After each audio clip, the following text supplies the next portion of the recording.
एक टूथपेस्ट बनाने वाली बहुत बड़ी मैन्युफैक्चरिंग कंपनी जिसका millions and billions of dollars का टर्नओवर था, अचानक उसके पास उनके कस्टमर्स के कंप्लेंट्स आने शुरू हो गए कि उनके टूथपेस्ट में उन्हें खाली ट्यूब्स मिल रहे हैं। अब इतनी बड़ी कंपनी के लिए बहुत बड़ा ब्लंडर था। धीरे धीरे उनके शेयर्स नीचे गिरने लगे, उनके कस्टमर्स नाखुश थे, उनकी ओवरऑल रेपुटेशन अफेक्ट होने लगी, यहाँ तक उनके स्टेक होल्डर्स का भरोसा भी उन पे से उठने लगा था। कंपनी की चिंताएं बढ़ने लगी।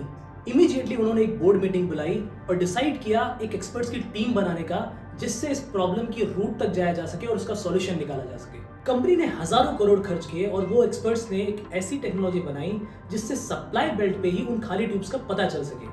जहां डिफेक्ट रेट पहले 10% से भी ज्यादा था, वो इस टेक्नोलॉजी की मदद से सिर्फ 2% से भी कम रह गया था। लेकिन एक्सपर्ट्स का मानना यह था कि एटलीस्ट फॉर 6 मंथ्स हमें इस प्रोसेस को मैन्युअली भी सुपरवाइज करना चाहिए और इसलिए बोर्ड ने एक सुपरविजन टीम भी बनाई। अब चीजें थोड़ी बेटर होने लगी, स्टेक होल्डर्स भी कन्विंस्ड थे। एक दिन एमडी ने डिसाइड किया फैक्ट्री का क्विक टूर लेने के लिए।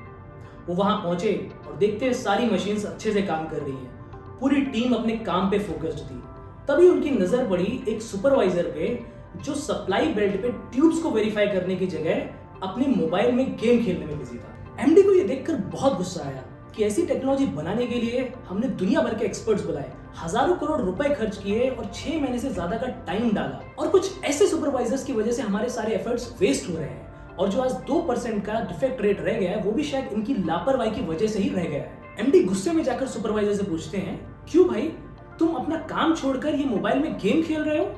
तुम लोगों की लापरवाही की वजह से ही आज भी हम 100% एक्यूरेसी हासिल नहीं कर पाए।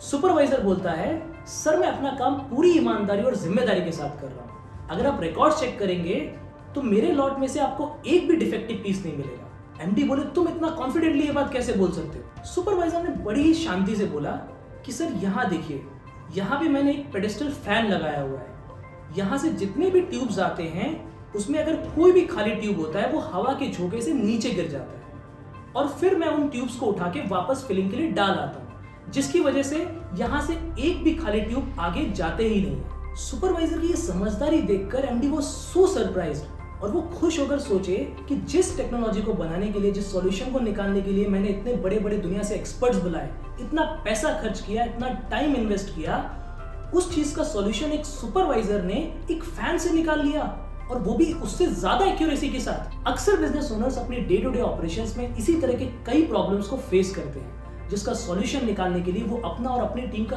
काफी टाइम खर्च करते हैं और अपनी कंपनी के काफी पैसे खर्च करते हैं। पर कई बार जो प्रॉब्लम हमें बहुत बड़ी लगती है वो एक सिंपल से सॉल्यूशन से भी सॉल्व हो सकती है। इंजेन्युइटी, सिंपली क्लेवर, ये पूरी कहानी इसी टर्म के ऊपर थी। सो 2024 इज हियर। नए साल भी हमें नए चैलेंजेस आएंगे, नए प्रॉब्लम्स आएंगे। सो इसी सुपरवाइजर की तरह let's see every challenge with a fresh and clever perspective. Wishing you all a very happy new year.